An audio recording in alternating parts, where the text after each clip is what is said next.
I can see quite a lot of us in. So we've started the recording. Make sure your video is off and your mic is off for now.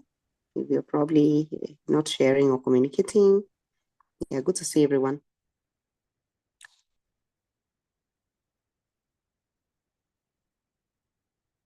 So I hope you can now see my screen so that we can start. For the ones who've joined us, Karibu. Yes, we can see your screen. All right, Audrey. Thanks for letting me know. So today we are moving to the next thing. Like I've said, thank you, Akinyi, for giving us a neat summary for last week.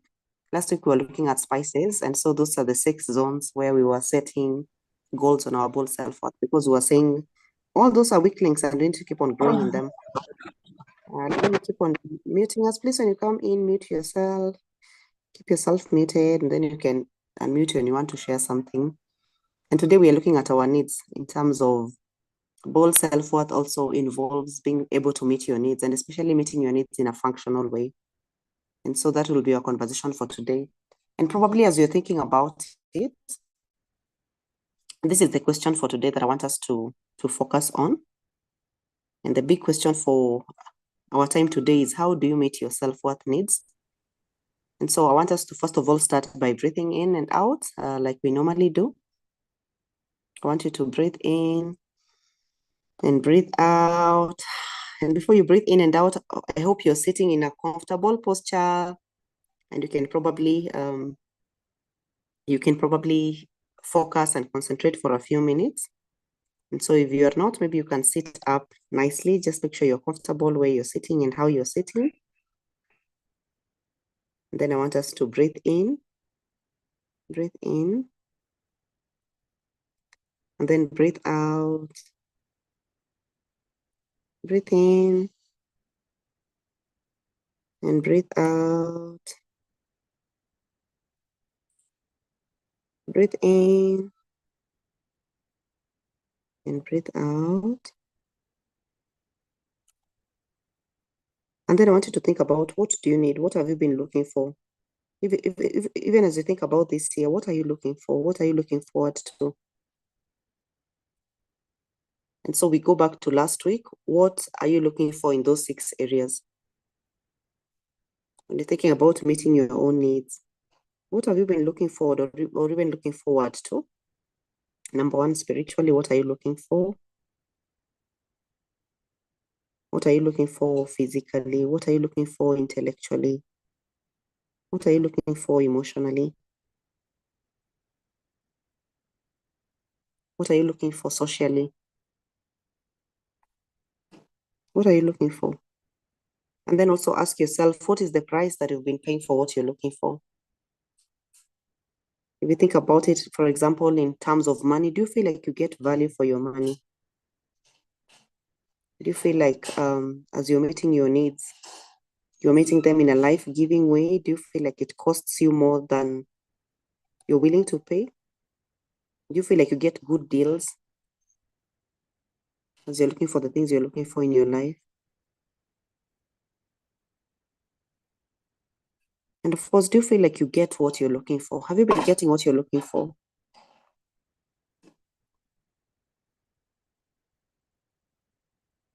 Does life or people or, even yourself, do you feel like you give yourself what you're looking for?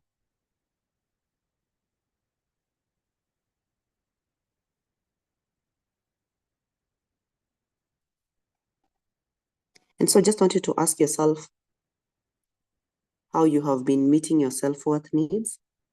So for example, those times that you don't feel worthy, what do you do? Those times that you don't feel like you belong, those times that you don't feel like you're probably having even the right perspective in life.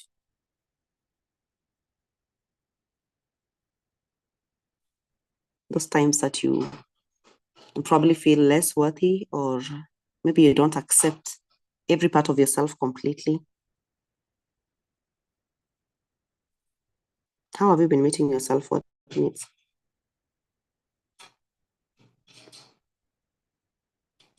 Then I want you to breathe in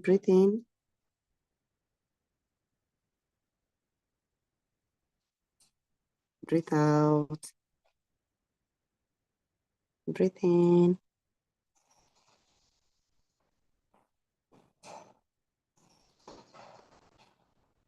Breathe out.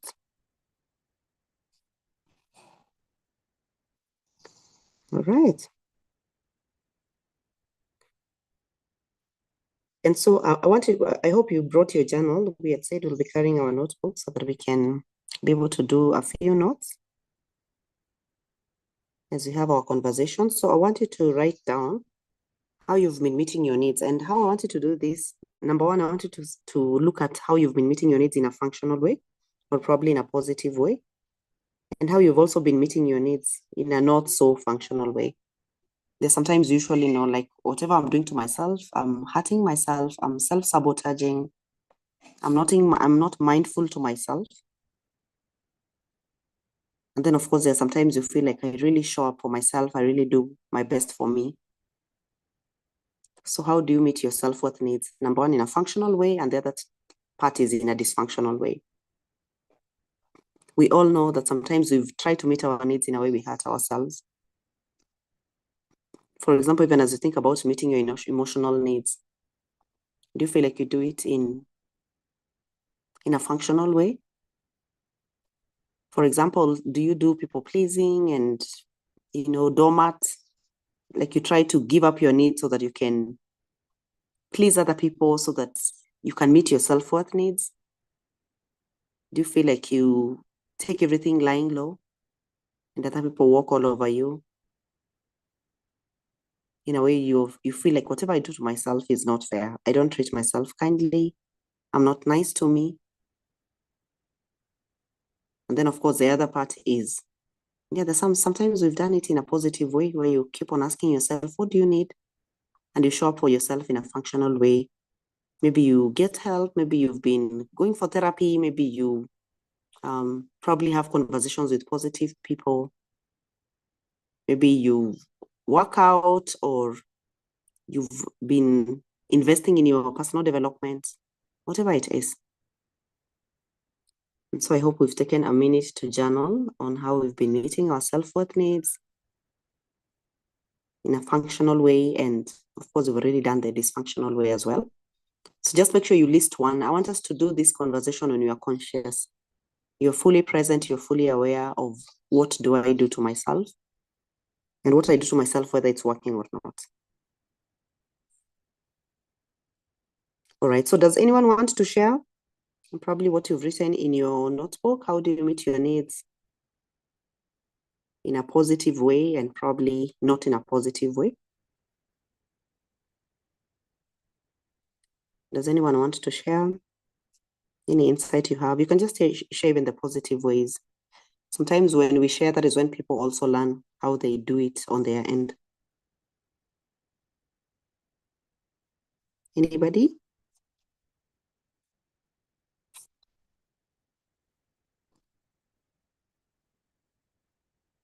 The advantage of being able to share here is you're able to get a free coaching for yourself. This is the only free coaching program we have. So you get to get the full benefit of it. Can I share? Perhaps maybe I can share. Mm-hmm. All right, so we have 2 shares. Those are the only 2 I will allow. So who's on the line? Who wants to share? There were 2. Lucy. So there's Lucy and Akinyi. All right, so I'll give a chance to the 2 of you. Go ahead. Akinyi, Okay, Lucy is going first. Okay, Lucy is going first. All right, go ahead. Okay, I'm a nurse by profession, Mm-hmm. and I'm this kind of a woman. Like I want every need, all the needs of my patients met. Mm-hmm. To go to a point where these patients, okay, I also share my contacts with them. So reach to a point they would even call me at 2 a.m. or even 3 a.m. They have their own issues. Mm-hmm. And then I would not rest well at night. Mm-hmm. Maybe someone is sick, I'll take them into my house, watch over them maybe for a week. I support with everything and then allow them. Oh dear, who is that? Who's that? Someone's mic is very noisy. We can barely hear Lucy. Okay, Lucy, go ahead. Yeah, but now in turn, when I needed the help from these people, I could not get it. Yet I Mhm. stood up for them. I Mm. reached to a point of what was wrong with me. I went to Mhm. visit a counselor. I think I remember I went for about 5 sessions Wow. and to make a bold step that Mhm. I have to stop allowing too much into my Mm. space. Mhm. And I must say it has really worked because I'm more peaceful. Mhm. I'm more bold as I walk out there, and I'm able to handle quite some stuff. I'm able to stop some people when I see they have really come too much. Mm. Mm. Yeah. Mm. Oh, well done, Lucy. We really celebrate you. And I love Thank that you. you did something about it. Sure. You know, for example, when we are taking care of people who need us, sometimes it gives us some sense of fulfillment, satisfaction, some sense Yes. of a kick. It's like it's rewarding in itself, especially if there's something we are struggling with within. Yes. And I'm so glad you're able to go for therapy because that is how you drain the swamp, you That's know. true. Mm. And of course, by draining the swamp, it means that you're able to now have more functional relationship. Because like I can Sure. imagine you're probably an easy target of abuse. You know, you feel Very. like I go all out for people, but they don't go all out for me. So those Yes. relationships are not balanced. And of course, your self-worth is what keeps on suffering in your Sure. engagements and commitments with them. You Very know, I true. pay a higher price for having Mm-hmm. people in my life. And then those people, of course, pay a lower price. And in the emotionally bold woman, we call that overfunctioning. Where you overfunction in your relationships, and then you allow other people to underfunction. So they don't do their part, you do both of your parts. You do your part, you do their part. Sure. And then, of course, when it comes to your turn, you will have burnout, you're overwhelmed. And I'm so glad Yes. you're able to go for therapy so that you're able to see even those situations in a functional way and be able to set healthy boundaries, which is what we Yeah. shall be looking at next week. Yeah, thank you, Lucy, for sharing. We really celebrate even your bold moves in terms of being able to feel your self-worth without necessarily having to overstretch yourself and overdo things, overfunction in your relationships. Thank you. Yeah, thanks for sharing your experience with us. You're All welcome. right. Akenyi, please go ahead. Yeah, hi.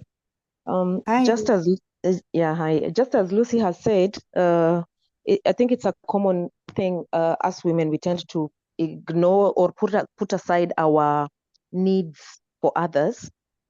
So I have adult children, and at some point last year, I realized that I had focused so much on my family that I had lost myself. I didn't even know myself, and there were things that I really loved doing that I never used to do. Mhm. So I made a conscious effort to start doing things that I love, to start doing things for me. I actually nowadays even I buy for myself ice cream and I eat all of it and I don't feel guilty that I didn't take any home for my children to share with my family. I don't.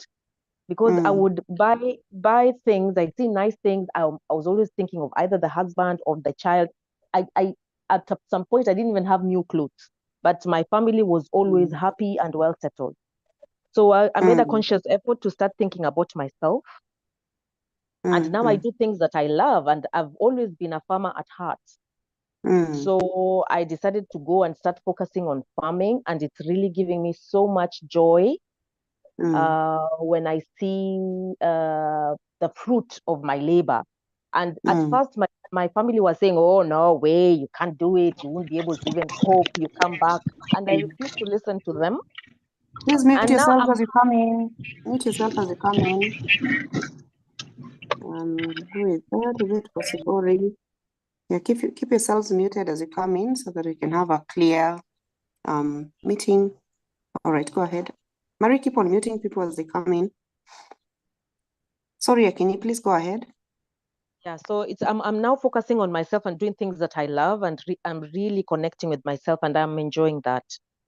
Wow, wow. That was so bold. Actually, our closest relationship, that is where we can really give up our self-worth. You know, it's very easy for the people closest to us to take us for granted. Like Akenyi, for example, now with even your children, being able to set boundaries with people who are that close, it takes a lot of courage. And of course, there's also a lot of resistance if they were used to us showing up in a certain way. You know, that was so bold of you, and to just feel like right now you have a balanced life. We really celebrate you. All right. And then I can see one on the chat for Carol. Morning, I haven't been at times kind at times to myself because there are times I tend to hold on relationships to emotionally unavailable people. Probably if you had shared, we would have more context in terms of exactly what or who. But probably on a general sense of way, yeah, that is still another probably incidence of the overfunctioning, because when you feel people are not functional emotionally, then you overcompensate, you overshow up, you overdo, because you're expecting with time they'll be able to also overdo for you, and it rarely ever happens, rarely. And so probably that part is being able to also ask yourself, what attracts me to emotionally unavailable people? What need am I trying to meet in myself by being available to people who are not available? Because that is an abusive relationship. And of course, it doesn't have a balance. All right, so I think we will keep going. And in keep going sense of it, we are going to think about our self-worth in this way. All right, let me just stop share. I think I want to start with the Maslow's hierarchy of needs. Maslow's hierarchy of needs. Okay, give me one sec. And I hope you guys remember Maslow's hierarchy of needs. Was it in the business? I think it was in Form 2. When did we learn about Maslow's hierarchy of needs? So we started the recording. Make sure your video is off. Oh yeah, it has an echo here. I hope you can now see my screen. I'm going to run through it in the remaining time. Oh yeah, here we go. So you remember the Maslow hierarchy of needs, and then this is the funny version, okay, the distorted version of it in terms of the 21st century. The needs hierarchy has changed. And I love the way the charging our phones has become such a big deal. And to make sure you always have a charger, you have fast charging, you have 5 chargers, one is in the handbag, the other one is at home, the other one is in the office, the other one is in the car. I mean, just make sure that our battery is always charged. Like the people who are saying they go into a crisis mode if their phone goes off. And then there are people who don't go anywhere without Wi-Fi. You're always hotspotting yourself, and when you go to Shago, it's a mental health crisis. There is no good coverage. So that is the other joke about it. But if you remember the Maslow hierarchy of needs, our physiological needs are on the bottom of the curve. Just a moment.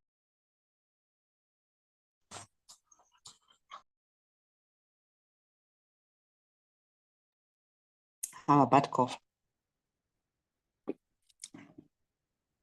So remember the physiological needs, which have to do with our food, shelter, what else?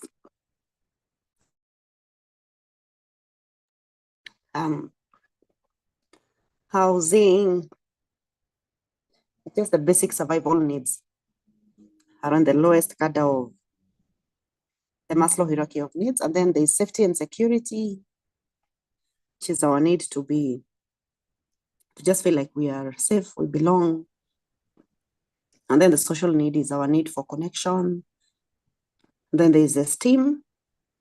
And then of course up there was self-actualization, and they will say probably, is it an eighth? Yeah, an eighth of the population, the world population is what gets there.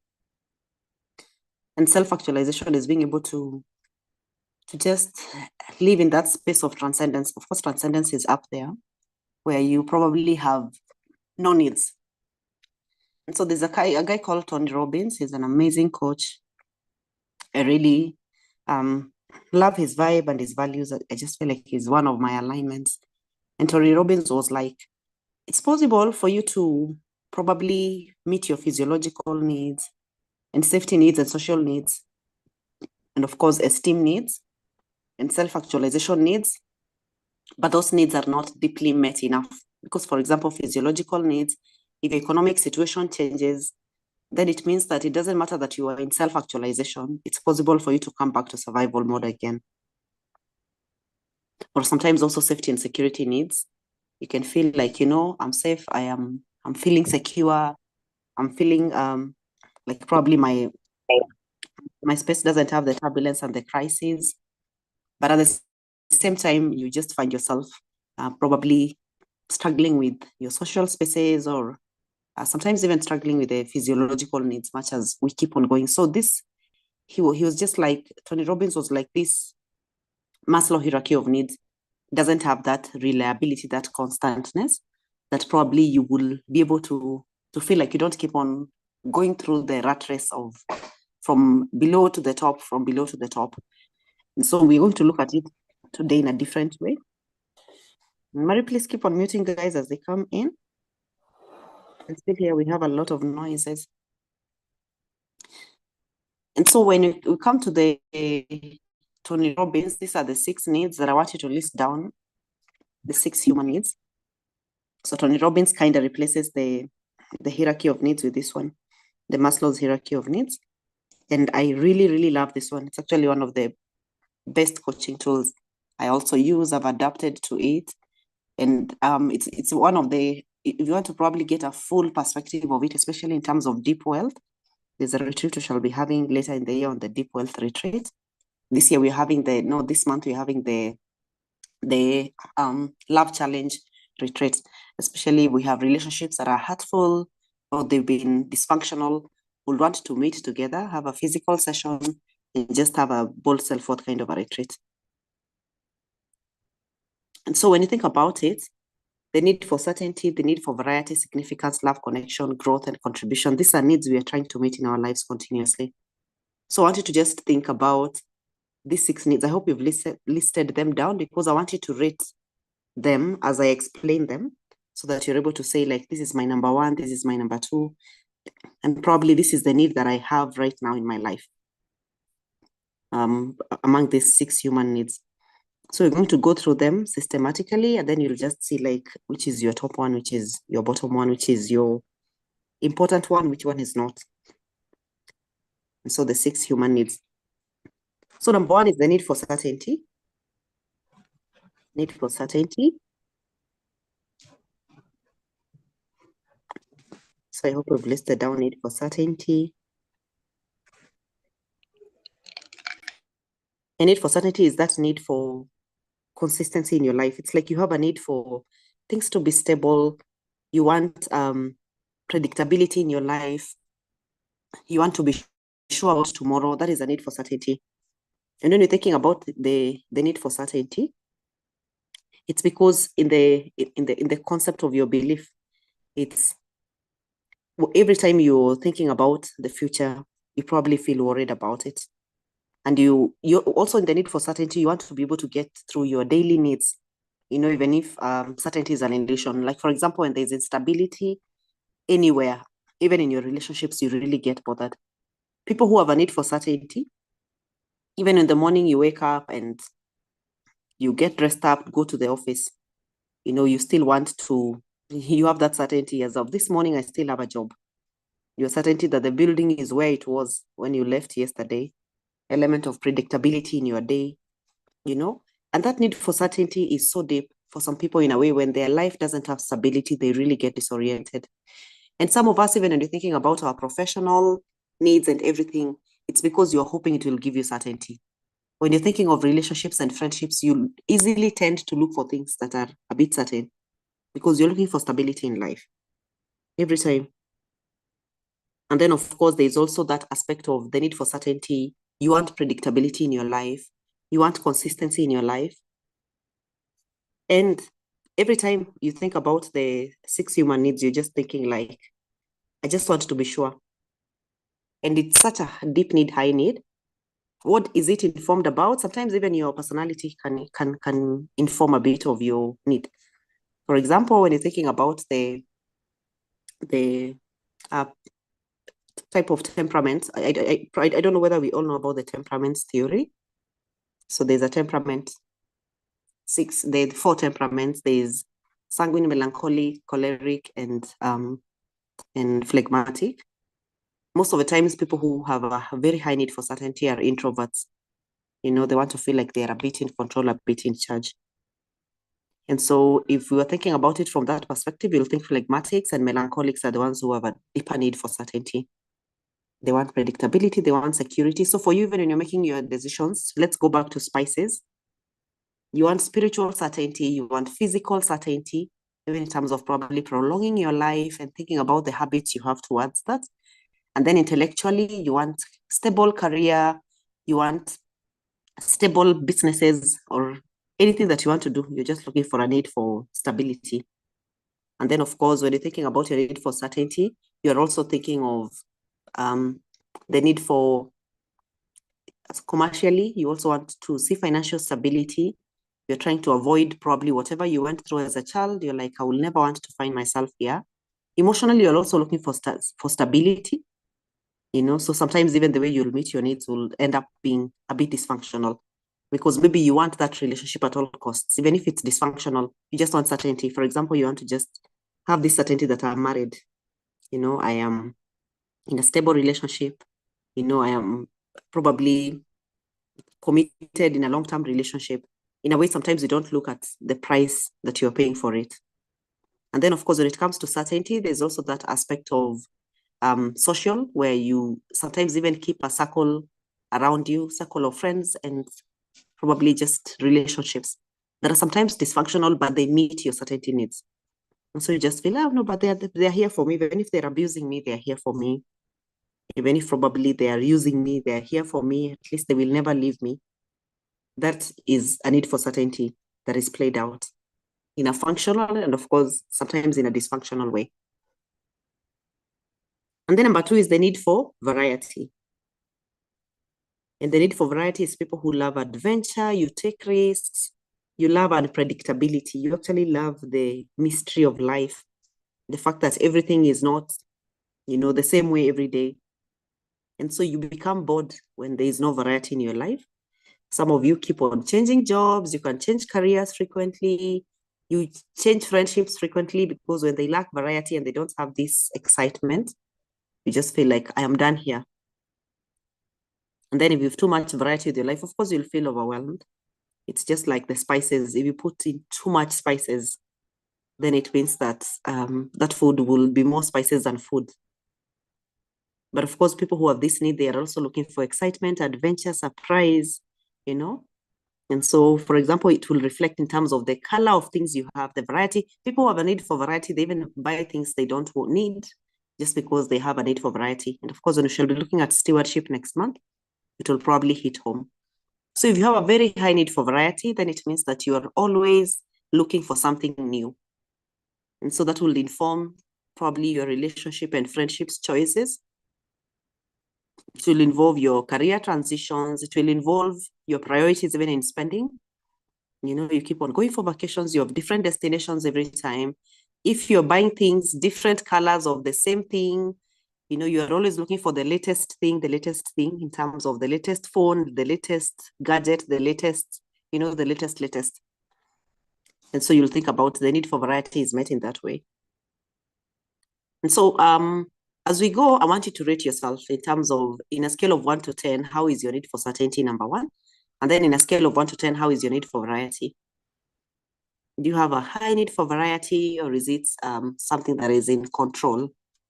So rate yourself on variety. And then number 3 is the need for significance. And significance is part of your self-worth, your self-importance, how you view yourself or how you see yourself, the need for significance. And so as you're thinking about your need for significance, it's mostly to do with your self-esteem. You want to feel like you matter. You want to feel seen. You want to feel heard. You want to feel noticed. You want to feel like you are wanted in life. Significance is just that need to be wanted, to have meaning, to have a sense of importance. And so when you think about it, even at work, some of us have jobs that give us significance. It has your name on the door. You probably have a title that is amazing, or probably significance is also the kind of businesses you do. It's like you might even find you're looking to your clients to give you significance in terms of the reviews, the feedback they give you, in terms of how they praise your products or your services. And so you're actually having your need for significance met in that space. They make you feel important, worthy. And so how do you meet your needs for significance? So you can probably give yourself a rating as well in a scale of 1 to 10. How high is this need in your life? The need for significance. And then number 4, we keep going, is the need for love and connection. Love and connection. You know, you're a social being and you're always looking for a tribe you can connect with. And so even as you're thinking about all your relationships, all your friendships, it's that aspect of the love and connection it brings to you.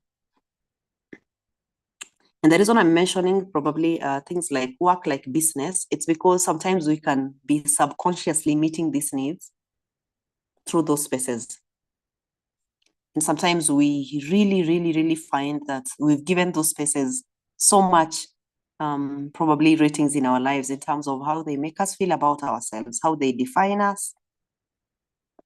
I don't know whether you guys remember that analogy of some teachers in Ushago who call themselves Mwalimu even after they've retired. And it's because that job was giving them significance, probably love and connection. They only used to feel loved by their students in school or by their colleagues. And so love and connection becomes a very high need. But just remember, it's about finding love and connecting with others, whether it's in family, friends, colleagues, just because you're a human being and you're always looking for deep connections, deep relationships. And then number 5 is the need for growth. Need for growth. And so I want you to think about the first 4 needs that we've explored. We usually call them, will we call them humanistic needs or even selfish needs in terms of they're for my own consumption? But these 2 needs, they're probably more divine needs, or they're needs that will help us do more, create more, meet more needs even in others. And so number 5 is the need for growth. And this is just the need that you always have this need to want to grow, to make progress, to keep on moving. You're just like this amazing lady that I met who started as a cleaner, and then she's now in marketing department. That is growth. Or maybe you started with one shop, right now you are doing an international business. That is growth. And so that need to feel like you're growing, you're making progress. And we all have that inner desire for growth. When you can connect with your need to be better than you were yesterday, you know, and you keep on feeling like, yeah, but there, I'm not where I was, I'm not where I started. And we all have this need. And this need for growth is so divine because every time we grow, our capacity grows, our impact grows, and even our self-worth grows, you know? And then finally is the need for contribution. And the need for contribution is being able to give to people who can never pay you back. Need for contribution. You contribute to the world, you contribute to people. You know, you don't just keep on rolling without purpose. You don't go with emotions. You give back, use your abilities to even make the world a better place. And of course, when you think about these human needs, the 6 of them, we have different rankings and different priorities. And so I hope you're still rating yourself in terms of giving yourself a score in a scale of 1 to 10, how deeply this need is needed in your life and how deeply you feel about this. So I want you to also go back and just zoom in your relationships. Which relationships meet which needs for you? Which relationship gives you certainty? Which relationships give you variety? Which ones give you significance? Which ones are for love and connection? Which relationships allow you or challenge you to grow? And which relationships encourage you to contribute? And then now I want you, as we finish our time together this morning, I thought we'll be able to do more, but I can see we have less than 15 minutes. I don't want to start on something new. We'll probably cover the rest next week. I want you to rearrange these needs according to how important they are to you. So I want you to rearrange them. So I want you to write down, my deepest need is number 1, significance, number 2, growth, number 3, contribution, number 4, variety, number 5, just list them in terms of priority. And just like, this is what is important to me. So which one is the most important to you? And of course, from your ratings, you'll be able to know. That is why we're rating ourselves, to see what's more important to us. If they have a tie, you'll just write them in one sentence. Probably you're like certainty, growth, and significance. All of them I have a 6. Probably they come in together. Which need do you have? And when you're thinking about the bold self-worth, it's because whatever need you are pursuing in life, whatever need you are probably desiring in life, whatever need you're trying to achieve in life, even through probably the places where we end up having dysfunctional spaces, it shows that that need is important to you. And if you don't learn to meet it in a functional way, then that will be a place of continuous self-sabotage. That is the place you'll keep on hurting yourself. You'll keep on showing up for yourself in a dysfunctional way. That is the place you will keep on shooting yourself in the foot. That is the place you will keep on probably draining your self-worth. So for example, if you meet your need for certainty in a dysfunctional way, then we end up depending or even becoming codependent, and we are in dysfunctional relationships of codependency. And it's because you want certainty. And so what price are you willing to pay for certainty? And some of us, probably it's variety. And when you think about variety, you may also meet your needs for variety in a dysfunctional way, where you keep on going out of your way, looking for variety, spending money you don't have, squeezing in time that you don't have. In a way, you end up with burnout, just looking for variety. And of course, sometimes even when you get this variety, it doesn't fulfill you, it doesn't satisfy you, it doesn't give you the kick that you had hoped it will. And so sometimes we really go into those dips of depression after having those highs of variety. You'll probably go for a very expensive holiday out of your need for variety, but when you're there, you start feeling like it was not worth it, or maybe it has not changed how I feel. I still feel miserable. I'm still unhappy. And so variety, it's just that aspect of King Solomon coming to the place of he's explored everything in life. The thing about King Solomon, it's like he had, the Bible says he had knowledge of all plants and all animals. It's like he had a PhD in zoology and botany, But when he's writing Ecclesiastes in his old age, he's actually vanity of vanities. He's explaining all his varieties and all the things he had been pursuing. And then it's like sand in the mouth. It is like soap bubbles. It was useless. And so it's possible, if you keep on meeting your need for variety in a dysfunctional way, one day you will come to the end of your life and you will feel the same way. There's one of the psychological theory of just understanding human behavior. It's called psychosocial. And by Erik Erikson. And they track, or when they were doing the experiment, they tracked a child from when they were born up to the time they died as adults. And so the first stage of psychosocial development is just that need for trust and mistrust, where a child is learning to trust and have their needs met. Of course, you keep going on and on and on and on. I think it has around 8 stages. And the last one is despair, ego integrity versus despair. When you're above 60 or 65, you come back to your life and you're like, okay, so this was it. Is there anything else?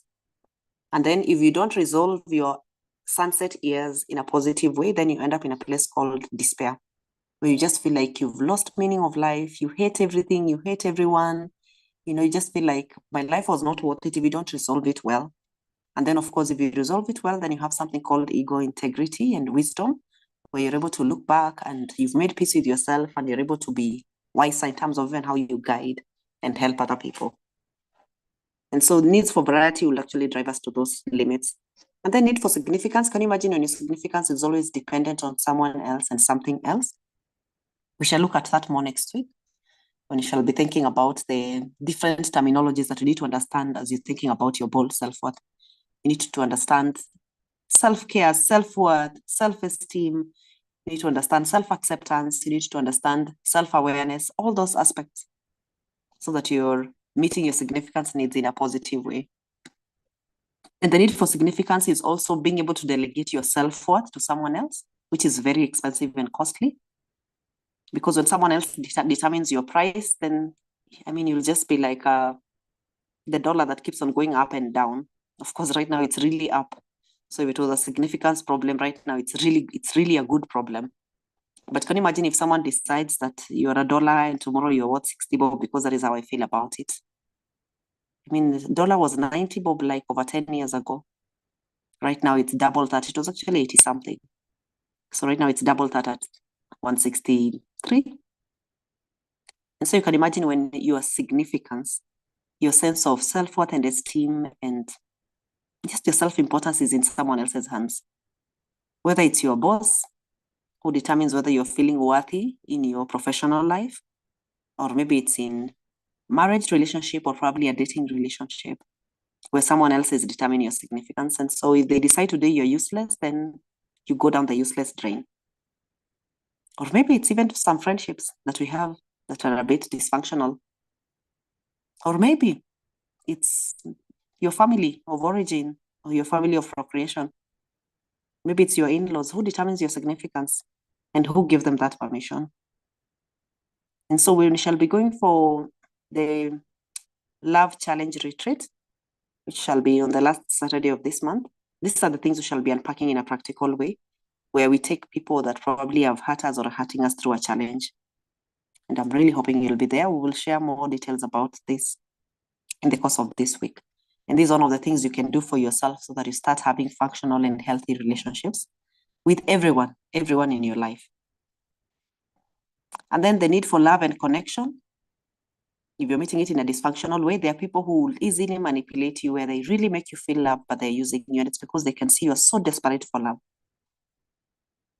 And then that deep connection that we are looking for in life, you're connecting with the wrong people. And of course, there's some people who by default, probably they are charismatic, they're just people who are nurturing, but it doesn't mean that they really, really, really care about you. And so when you're thinking about our human needs, it's possible to actually feel like someone is sending you mixed signals. You know, they love you. Do they love you? Do they not? Do they care for you? Do they not? In a way, you're always feeling confused about it. And so every places where you have mixed signals in your relationship, it means that there's a need that you're trying to meet, but then probably the context of meeting that need has a lot of dysfunctional undertones in it. And so, for example, if I have that need for love and connection, and I'm always around abusive people meeting those needs, they keep on gaslighting me, they keep on love bombing me because they treat you badly, and then later they overcompensate for it. Some of us are in those narcissistic relationships. And one of the things that you will, if you've probably journeyed with me, especially last year, I don't entirely blame the narcissistic people in your life for probably how they treat you. And you know why? It's because those people have people they choose to respect. Those people have people they honor. They probably don't treat their mother badly. They don't treat their bosses badly. And so it means it is a selective relationship in his life where he brings the narcissistic tendencies. But I can't say that is his nature or his character, or even her character, because some of us are also in narcissistic relationships with ladies. Maybe they are at your place, or maybe they are friends, or just close people. And so one of the things I normally say, every person who has people who are narcissistic around them, they need to drain the swamp. You're the one who attracts that. You attract the mosquitoes because you're always swampy. And you know, the swampiness that attracts narcissistic people, sometimes those relationships develop over time. And it's because you are the doormat in that relationship. It's easy for them to wipe off their feet on you. But there are places where they give people respect. They don't even treat their landlord narcissistically. They don't treat even the watchy narcissistically. And so we can't really say that this person is narcissistic and that is their behavior. No, it's a very selective behavior on you. And so being able to redefine these spaces, which you shall be doing during the Love Challenge, it will help you put everything in its place. And then, of course, the other need is the need for growth. And I've said these two probably are a bit of higher needs. Sometimes the need for growth can also drive us into places where, do you bootlick and tail wag so that you can grow? Because that means that you are leaving your self-worth behind. Do people who help in your growth journey respect you? Do they honor you? Do they, probably even in the way you are growing, do you feel nurtured and supported and watered like a flower or a plant? Or do you feel like you're always shoved up? The people will take credit for all your growth, but the process was brutal, the process was dysfunctional, the process was hurtful. And so it's true, you helped me grow, but would I have been tended and probably transplanted nicely? Did I have to go through all these shocks of growth? Because sometimes some of us have grown, but we've grown through a lot of trauma. And you need to be able to process that trauma in terms of, I was meeting my need for growth, but how it happened, I honestly feel like I am just a tree or even a plant that has so many scars from the growth process. And it's good for us not to normalize that growth must always be brutal and painful and heart-wrenching. It's not every time that it should be that. And sometimes when it starts, it is possible for you, like Shadrach, Meshach, and Abednego, to go through the fiery furnace, but when you're coming out of it, you're not smelling smoke. But if you're smelling the smoke of bitterness and anger and resentment, it's like you left yourself behind, then it means that that growth was dysfunctional. And so, yes, you met your need for growth, but no, you didn't grow in a healthy way. And yes, it's affecting your outcomes right now because it's easy for you to be a tree that produces bitter fruits. So that is also something for reflection. Then the need for contribution, where are your motives? What is your motive? Why do you give? Why do you volunteer? Why do you support? We all have the need for contribution where you want to give, but is your motive for giving right? Is your heart in the right place? Is your mindset in the right place? Is your motive right? Do you feel like there's a reward for all your contributions in terms of a deeper reward than just the affirmation of people? When you have people-pleasing tendencies and approval addiction, we can do a lot of contribution, but our motives are always in the wrong place. And eventually it catches up with us. And so those are deep reflections for each one of us in terms of how to meet your needs in a functional way. Even as you're thinking about bold self-worth is meeting your needs in a functional way. Bold self-worth is being able to meet these needs and all the other needs in your life without sacrificing who you are, without sacrificing your self-worth, without sacrificing your self-esteem, without sacrificing your self-love, self-acceptance, which are the build-ons that we shall start with next week. As we shall be defining what bold self-worth looks like and what are the things to look for.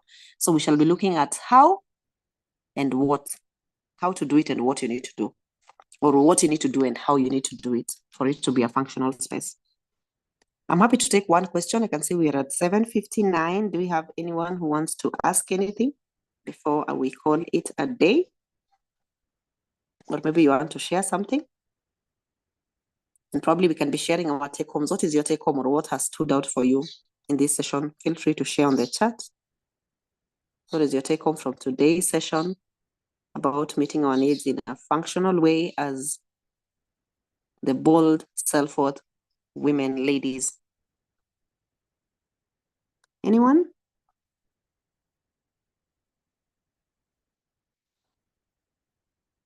You know, some of us are probably almost heading to the office. So if we don't have any question that is coming on quickly, we will just call it a day from there.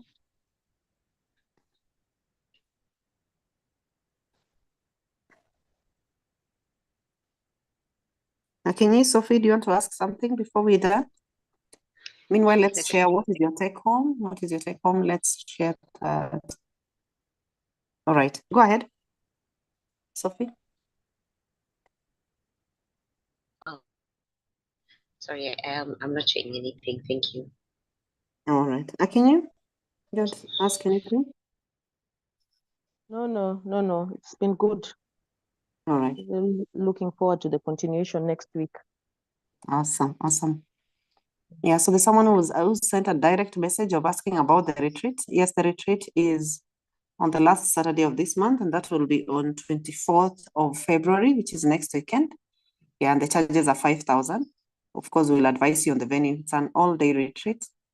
Yeah, so if you're available, that is something to invest in yourself. Maybe you don't have anyone to take you out for Valentine's, please take yourself and, heal your relationships, as we shall be doing the love challenge in terms of draining all those swamps of dysfunctional relationships and everything. So it will be from 9 to 4 p.m. And so you shall be having like teas and lunch. Yeah, just really, really doing the hard work and the hard work, which is self-work, for you to really work on those places in your life that need to be functional, that need to recover, that need to heal. Silver Care is saying my Saturdays are all taken up for the next few months. Is there another day? We shall have more retreats in future, but we will definitely not have something on this topic. I don't know when else we shall have something similar. But if you're feeling like your relationships are not functional, this is something that you definitely need to prioritize. Bosibori is saying I'm an empath. I feel contribution is more natural rather than a motivation. Yeah, Bosibori. But remember, even empaths need to have boundaries. Otherwise, it's easier for you to give up too much until you have nothing left for yourself, which is also a dysfunctional way of meeting your need for being an empath. So it's just about finding the balance. Are you able to say no to some contributions because, you feel like, for example, this is not functional right now? Because being able to toe that line of even being able to say, no, I'm not able to help for this time because I have other needs that I need to meet, that is part of finding the balance. Otherwise, if we're always driven by probably being an empath or being a mercy and compassion kind of a person, then it means that we are always violating our own boundaries. It will be easy for Bosibori to even have her children out of school and she's paying school fees for another person's child or even a child in a children's home. Of course, at that point, there is need for contribution that is in a dysfunctional way. And then Emma is saying very educative. Thank you very much. Bosibori, kindly share the recordings. Please go to my YouTube channel. I'll not be able to share the recordings, but Marie can share it on the wall of the group, but it's on my YouTube channel. It's live there. So subscribe so that in future you'll just be able to track it quickly. Carol is saying thank you. My take home today is we need to drain our swamps of dysfunctional relationship, definitely. And Silver Care, you attract mosquitoes because you're always swampy. Oh, yeah, definitely. All right, ladies, have a very, very wonderful day. Remember, this is Get Your Bold Back Mondays. So we shall be having different conversations on different months. And this month we are focusing on bold self-worth because we want to take back our self-worth and to be fully responsible for it, to have boundaries set around it, and to take full ownership for what we want and what we desire in our lives. So my name is Paf Onyuki. I am your partner in creating the life you desire and deserve. If you feel like you need a personal session, you can also reach out through Marie. She's shared something on the wall, and then we'll be able to schedule you. Otherwise, have a good day. Enjoy your week. And we're definitely looking forward to see you again on Monday. Invite your friends also to join us, 7 to 8 a.m. I know people would rather do this in the evening, but I'm like, no, we want to start our Monday on a high note, especially Monday morning. So we shall be doing this throughout the year, different conversations. But if you need something deeper and you need you're feeling stuck, then you might probably need a personal conversation. Feel free to reach out. All right, good day. We will see you in the next one.